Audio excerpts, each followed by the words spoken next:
Okay, second wave guy. Well, yeah, second of probably three waves. So I did the middle first. There's only the far side left.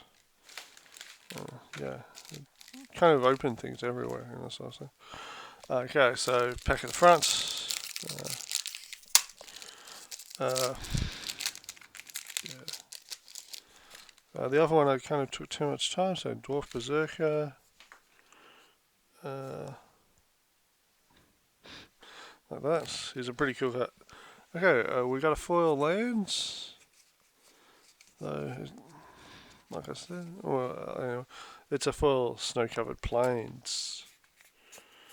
Alright. Oh, cool. Oh, two rare pack. Our foil is Run Ashore.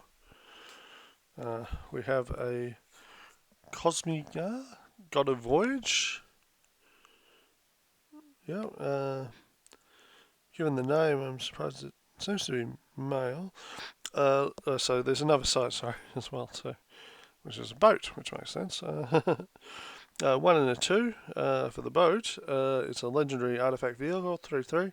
Whenever a vehicle you control deals combat damage to a player, that player exiles that many cards from the top of their library. You may play lands from among those cards for as long as they remain exiled. That's awesome. I think it's awesome. At the beginning of your upkeep, so this is 2 and a blue, so just one turn later, and you get a 2/4. At the beginning of your upkeep, you may exile this card.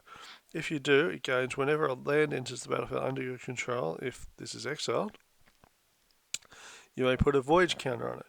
If you don't, return it to the battlefield with X1 counters and draw X cards, where X is the number of voyage counters on it.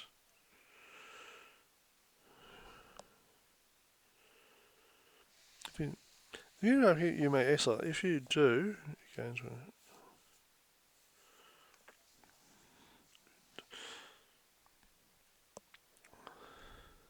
So you've got to put a land in to.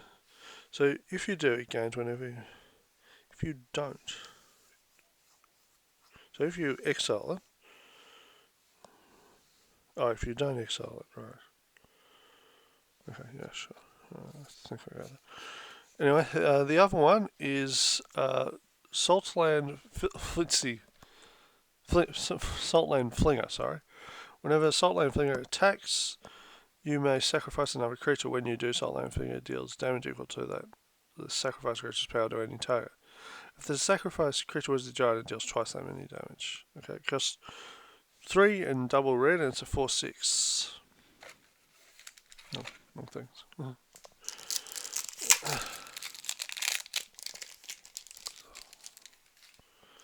Okay, this is this is an ad. Onan. Okay, quick look. Okay, so oh.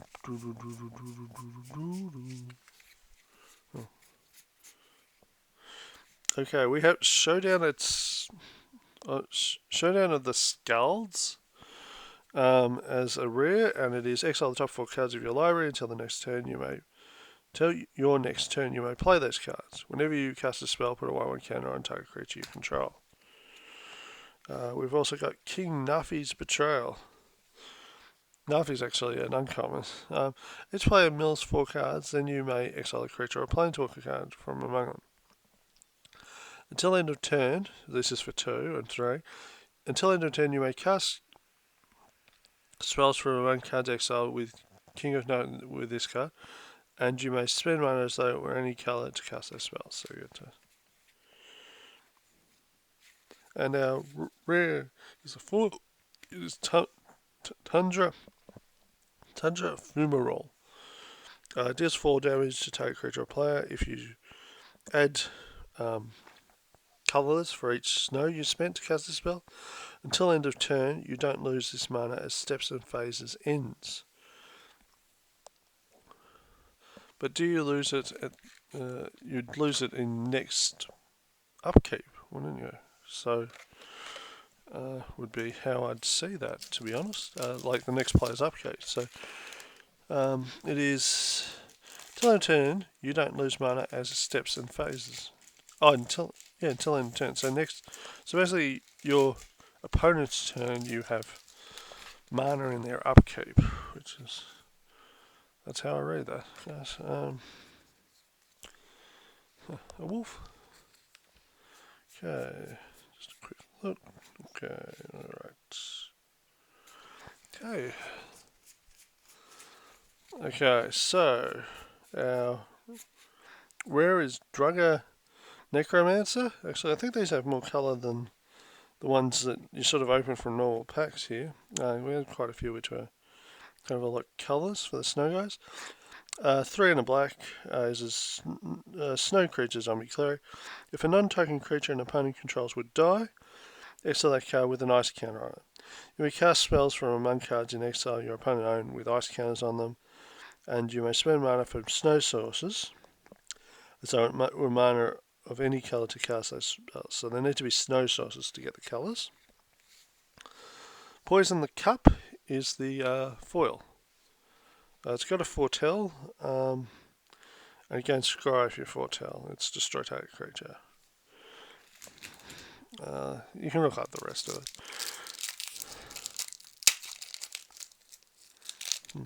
Actually, yeah.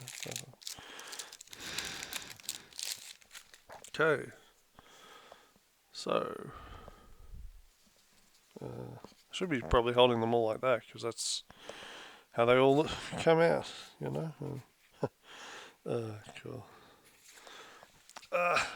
Something actually in the first deck I ever bought, which is Pegasus Stampede, which I actually like this card a bit. It's a time shifter, not time shifter. Anyway, it's 1 and a white. It's a sorcery. All it does is put a Pegasus token into play. Treat this as a 1/1 white creature with fire, but you can get it back by sacrificing a land when you cast a spell. So, blockers for days in a sort of sense. Okay. Oh, did I show you this? Sorry, guys. Alright. Our foil is King Harda's Revenge. No, we're going to talk about Reflections of Liturgia. As Reflections of Liturgia enters the battlefield, choose a creature type. Whenever you cast a spell of the chosen type, copy that spell. Cool. Alright. You get a token of whatever you cast. That's pretty cool. For 4 and a blue. So,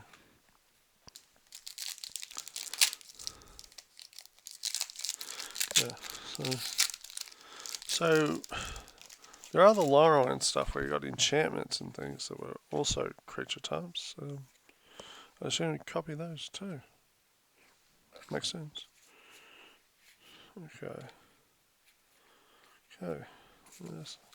So not as many double rares or packs still.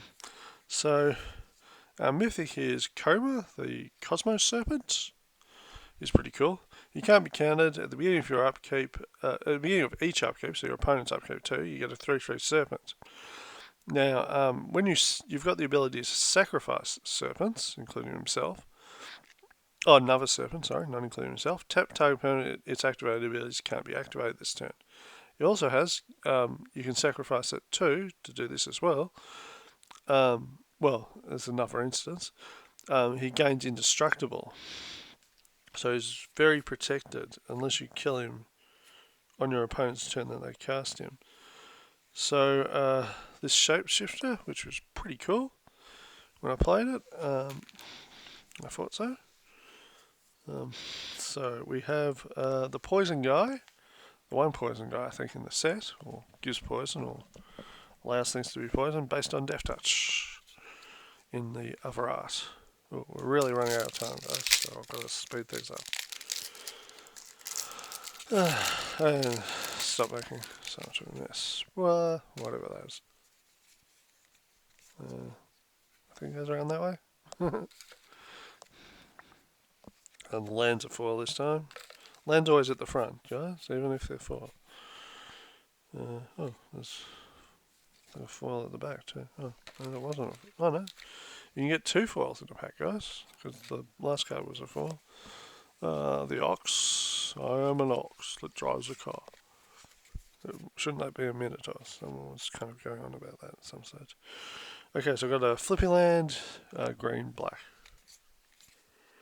Okay, we've got Surturland Elementalist, which is a giant wizard, not an elemental. It's 5 and double blue.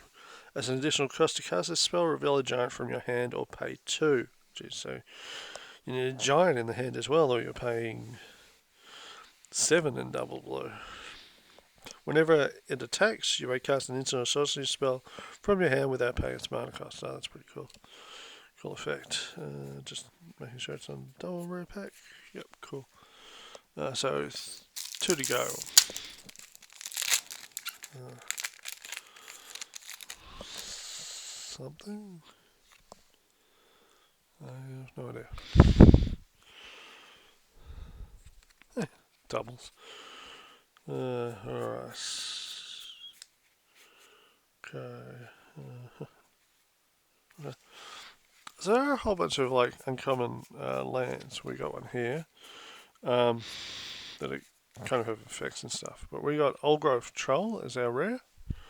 I'll let you look it up this time. He makes a tree bring back a guy. We got her not in foil this time. Oh, that's Fidja, the Judge of Valor.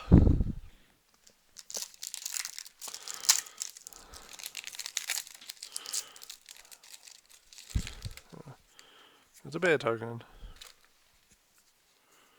It's whatever that is. I got a foil one of these. We don't seem to have as many as on the list too as last time, just in my head. Graven Lore is one of our rares. It is a snow instance. Costs 3 and double blue. You Scrax. Scrax is the amount of snow. Then you draw 3 cards. We have a really cool card. Saruf Realm Eater, which makes sense. He kind of wipes everything out. Our foil is Dread Rider.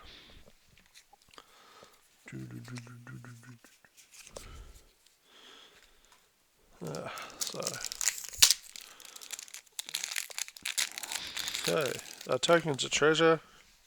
Blah. Is it 4? No. It must be the other art of Cosmos.